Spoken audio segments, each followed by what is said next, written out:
As always.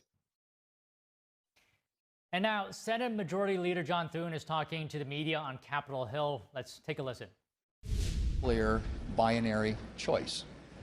They can choose to keep the government open by voting for a short-term, nonpartisan, clean continuing resolution, 24 pages long, or they can vote to shut the government down. That's what we're looking at. They, as you all know, have voted during the time they had the majority 13 different times, and when Biden was in the White House, on short-term continuing resolutions, 13 different times.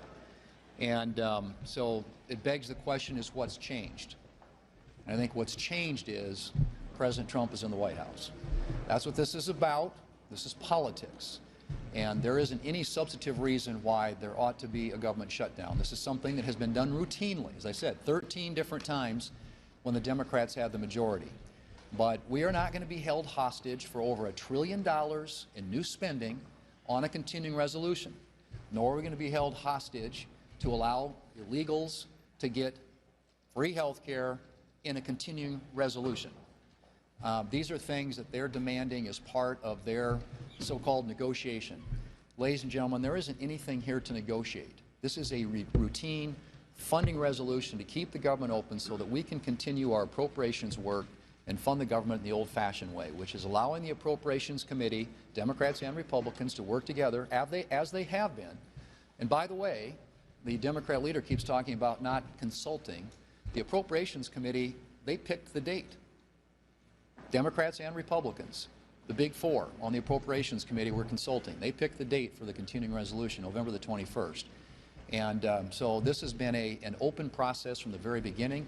This year we opened up the appropriations process, something that wasn't done when the Democrats had the majority here in the Senate. But they have a clear choice in front of them today. And I hope there are Democrats out there. This may not represent the view of their leadership, but I'm hoping there are Democrats out there who are reasonable and understand what's at stake here. And as they have articulated many times in the past, the costs associated to the American people with the government shutdown. This is totally avoidable. It is a decision they're going to have to make. And if the government shuts down, it is on the Senate Democrats. The House has acted. The President's ready to sign the bill. And all that's left is for 8 Democrats to join us in passing that bill today. Senator Barrasso.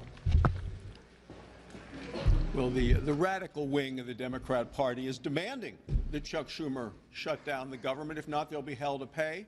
We know that Chuck Schumer has had a war room going for the last couple of months to orchestrate the shutdown. That is their plan.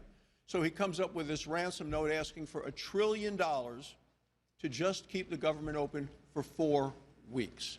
Republicans aren't going to buy that. President Trump's not going to sign it. There's a solution, and it's a simple, clean, continuing resolution to keep the government funded for the next 7 weeks as the appropriations committees work through the process.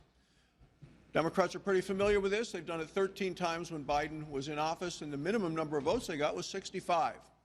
But Chuck Schumer continues to bow down to that liberal wing, AOC, Bernie Sanders, Elizabeth Warren. The American people should not suffer the costs and the consequences of a Schumer shutdown because he is politically toxic in his own party. All right, Mayor. Good afternoon. Do you think if the president goes through and unilaterally starts to cut programs or lay people off, that will start to resonate with some of your Republican colleagues and say, hey, wait a minute, he has that authority, but these are programs or things that are important to us. Is that a risk for Republicans? Well, it's a risk that can be totally avoided. And if you're a Democrat who on countless occasions in the past has talked about the adverse consequences, the words of the Democrat leader, harmful, painful, chaotic consequences of a government shutdown, then just vote to keep the government open. I mean, those are things that they don't control, we don't control. How a shutdown gets managed is, at this point, a hypothetical question. But your members aren't concerned that this might backfire, and sometimes these programs come back and they say, wait a minute, that was important to my state, that was important to my district.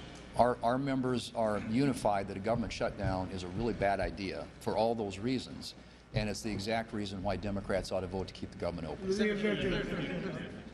Democrats have been pretty clear. they're going to defeat this House CR when it comes to the floor today. What is Plan B? Will you keep on bringing this back to the floor? And do you think the House should reconvene before Tuesday to maybe move the ball? I don't know what the House can do that they haven't already done. They passed the bill. It's a bill that's passed by the House, sitting here in the Senate, ready to be signed into law by the President. And so, no, it's up to the Senate Democrats. That's where we are.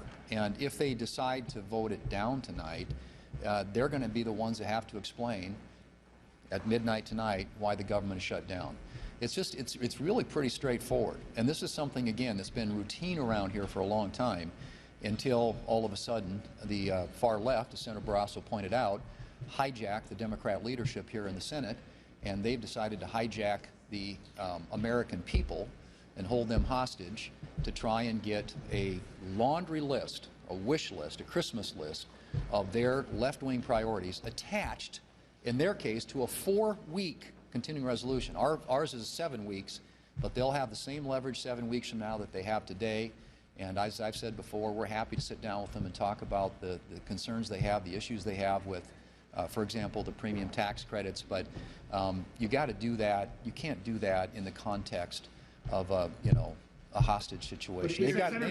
They need to release the hostage. If there is a shutdown. Particularly in your foreign constituents, this seems to be becoming a particularly bad time for them facing a major crisis. No market in China, high input costs, low prices, and they are in a bind and going to need some additional help. Now, on top of that, they're facing a shutdown. Right. And that's why we need to keep the government open. I'm just saying, the farm service agencies in my state, the Federal Highway Administration employees in my state or any of the other states and my colleagues who are represented here, the Park Service employees in our state, these are all people that are going to be affected by this.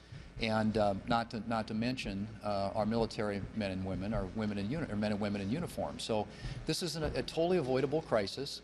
And again, we are not going to be held hostage by the Democrats for more than $1 trillion in new spending and all kinds of other items on their liberal wish list, to include free health care for illegal immigrants in this country. That is all part of what can be avoided if they simply vote yes tonight. Are you ruling out negotiations with Democrats if there's a shutdown? Are you ruling out any negotiations with Democrats if there is a shutdown? The negotiation happens when the government's open.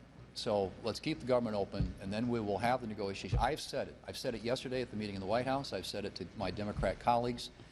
We're happy to sit down and talk about these other issues that they're interested in, but it should not have anything to do with whether or not, for a 7-week period, we keep the federal government open so that this government can continue to do its work and that we can continue to do our work through the regular appropriations process to fund the government.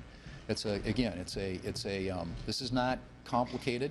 It's something that's happened routinely around here for a long time, including the 13 times it happened when the Democrats had the majority. So it's a binary choice. They get a chance to make that vote today, and I'm hoping, I sincerely do hope, in the best interest of the American people, that the Democrats here in Washington decide to keep our federal government open. Thank you. Your impression? And you were just watching Republican lawmakers on Capitol Hill reiterating that if the government shuts down at 12 a.m., it is because Democrats refuse to vote for the continuing resolution. All right, taking a break. The FBI sent hundreds of agents to the U.S. Capitol and nearby locations on January 6, 2021, according to an after-action report. We discussed with the national political reporter for the Epoch Times. Don't go away.